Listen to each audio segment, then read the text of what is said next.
बिस्मिल्लाहिर्रहमानिर्रहीम अस्सलाम वालेकुम इन्फो टीवी के आपको मुफीद वीडियो में खुश आमदीद कहते हैं। आज की वीडियो में आपको बताएंगे कि आप सऊदी अरब के अंदर से जर्मनी का वीज़ा कैसे अप्लाई कर सकते हैं। इसके लिए कौन कौन से डॉक्यूमेंट्स रिक्वायर्ड होंगे, कितना टाइम लगेगा, कितने पैसे लगेंगे, क्या प्रोसीजर होगा, तमाम डिटेल आपको जो है वो वन बाय स्टेप जो है वो कवर करेंगे। तो चलिए वीडियो की तरफ चलते हैं बिना वक्त ज़ाय किए। इस वक्त आप मौजूद हैं VFS की वेबसाइट पर और आपको बताएंगे आप कौन कौन सा वीज़ा अप्लाई कर सकते हैं। यहाँ पर देखिए आपके पास शॉर्ट टर्म वीज़ा है, ट्रांजिट वीज़ा है, business visa, medical treatment visa, tourist visa, visiting visa, long term visa. इनमें से आप जो है यहाँ पर अप्लाई कर सकते हैं जो कि वीज़ा है टूरिस्ट वीज़ा या विजिटिंग वीज़ा। विजिटिंग वीज़ा के लिए जो है आपके पास कोई स्पॉन्सर वगैरह होना चाहिए। आप टूरिस्ट वीज़ा जो है यहाँ पर सिलेक्ट करेंगे।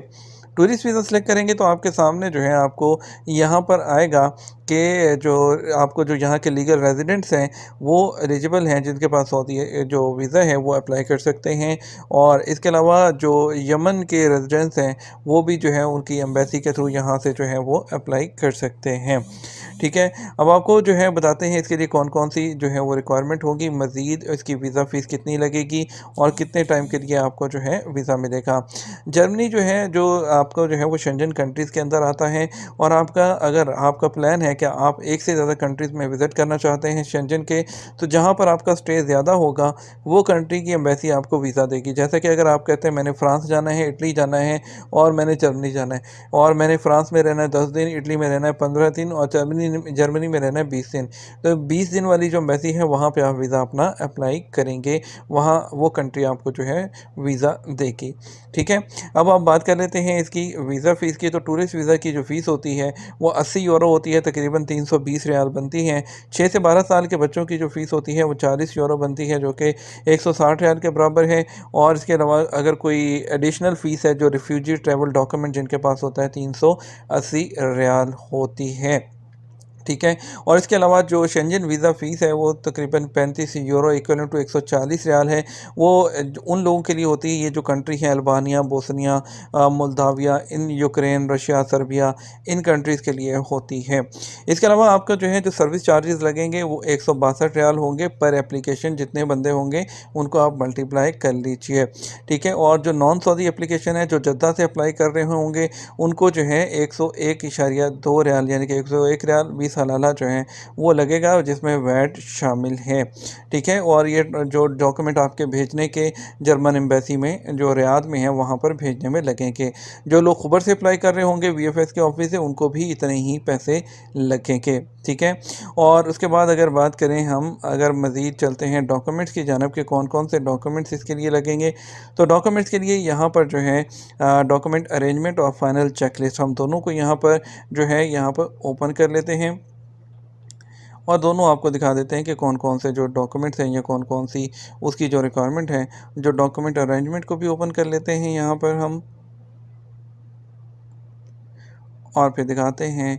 थोड़ा सा टाइम लगेगा इसमें, जो है शायद नेट स्लो है तो उसकी वजह से थोड़ा सा ओपन होने में टाइम ले रहा है। जैसे ओपन होता है आपको बताते हैं इसके कौन कौन से डॉक्यूमेंट रिक्वायर्ड है। उतनी देर फ़ोटो स्पेसिफिकेशन की बात कर लेते हैं। फ़ोटो स्पेसिफिकेशन जो होती है वो तकरीबन पूरे यूरोपियन कंट्रीज़ के लिए एक ही होती है कि जो आप जब जिसके पास भी फ़ोटो खिंचवाएंगे आप उसे बता दीजिएगा कि मैं वीज़ा अप्लाई कर रहा हूँ, तो आपको उसी डायमेंशन की जो आपको फ़ोटो है वो बनाकर देगा। प्रोसेसिंग टाइम की बात करते हैं तो नॉर्मली 15 जो कैलेंडर डेज़ होते हैं वो लगते हैं। ठीक है, और जब भी आपने अप्लाई करना हो तो कोशिश करें 5 से 6 माह पहले अप्लाई करें। और जो मार्च से जुलाई और बिफोर रमज़ान या ईद उल अज़हा से पहले जो है इन दिनों में रश होता है, तो कोशिश करें कि ज़्यादा रश वाले टाइम में आप अप्लाई ना करें। ठीक है, और अपॉइंटमेंट जो है आप उसके लिए डायरेक्ट जो है वीज़ा एप्लीकेंट वो ख़ुद भी कर सकता है, लेकिन आप जो है यहाँ से VFS के थ्रू भी कर सकते हैं। अब VFS की बात करें तो इसके जो आपको सबसे पहले तो फिल करना होता है, फॉर्म फिल करना होता है, और ये VFS की वेबसाइट पे मौजूद है। आप यहाँ से इसको डाउनलोड कर सकते हैं। इंग्लिश में है और डच और इंग्लिश दोनों में भी है, लेकिन जो है आप इंग्लिश वाला यहाँ से डाउनलोड कर लीजिएगा।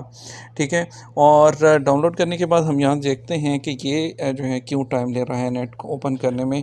तो ये ओपन हो चुकी है चेकलिस्ट, यहाँ पे देखिए। तो चेकलिस्ट में सबसे पहले आपको एप्लीकेशन फॉर्म फिल करना है। ठीक है, जो आप यहाँ से डाउनलोड कर सकते हैं VFS की वेबसाइट से। उसके बाद आपको डिक्लेरेशन फॉर्म जो है वो साइन करना होगा under section 54 and 53 German resident act के थ्रू।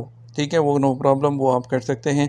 अगर बच्चे ट्रैवल कर रहे हैं तो पेरेंट ऑथराइजेशन चाहिए होगी, ओरिजिनल पासपोर्ट आपका चाहिए होगा, ठीक है। और जो कि जो है उसकी कॉपी भी आपने जो है, अगर कोई प्रीवियस आपके वीज़ा लगे हैं शेंजन के, तो उसकी कॉपी भी आप साथ में अटैच करेंगे।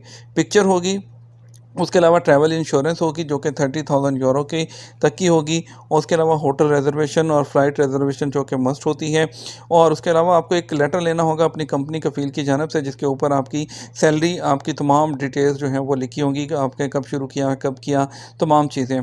और इसके अलावा अगर आपने जो अगर तो फैमिली इकामा है, तो आपने जो है तमाम डिटेल एक अलग से लेटर लिखना है, जिसपे आपका डिक्लेरेशन लेटर होगा तमाम फैमिली का, कि आप उसके जो रिस्पॉन्सिबल होंगे एक्सपेंसेस वगैरह के लिए, और तमाम चीज़ें आप जो ट्रिप है वो आप अपने बिहाफ पे अपने तौर पर कर रहे हैं और आप उसके रिस्पॉन्सिबल होंगे, ठीक है। और जो लेटर है आपने कफ़ील से लेना है, कंपनी से, आपने उसको चैम्बर ऑफ कॉमर्स से अटैच करवा लेना है।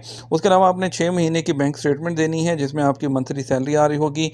एग्ज़िट एंट्री का पेपर आपके पास होना चाहिए, ठीक है। और इसके अलावा अगर आपकी सैलरी बैंक में नहीं आ रही पर कैश में मिल रही है, तो तमाम प्रूफ आपके पास होने चाहिए। आपके इकामा की कॉपी चाहिए होगी, ठीक है।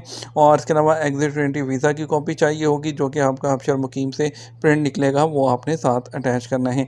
ये तमाम डॉक्यूमेंट आपने जो है वो अरेंज कर लेने हैं।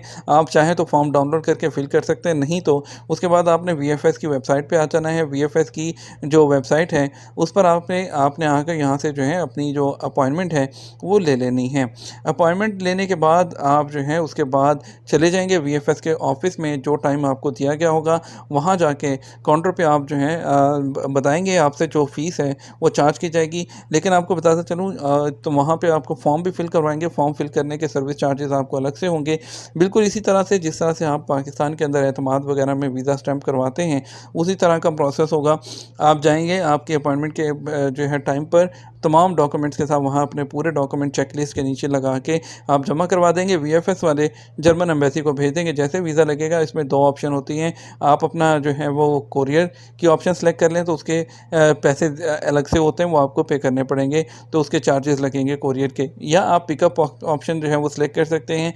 जैसे आपका वीज़ा जो स्टैंप हो जाएगा, पासपोर्ट आपका आ जाएगा, तो आपको मैसेज आ जाएगा, आप जाके वहाँ से पिक कर सकते हैं।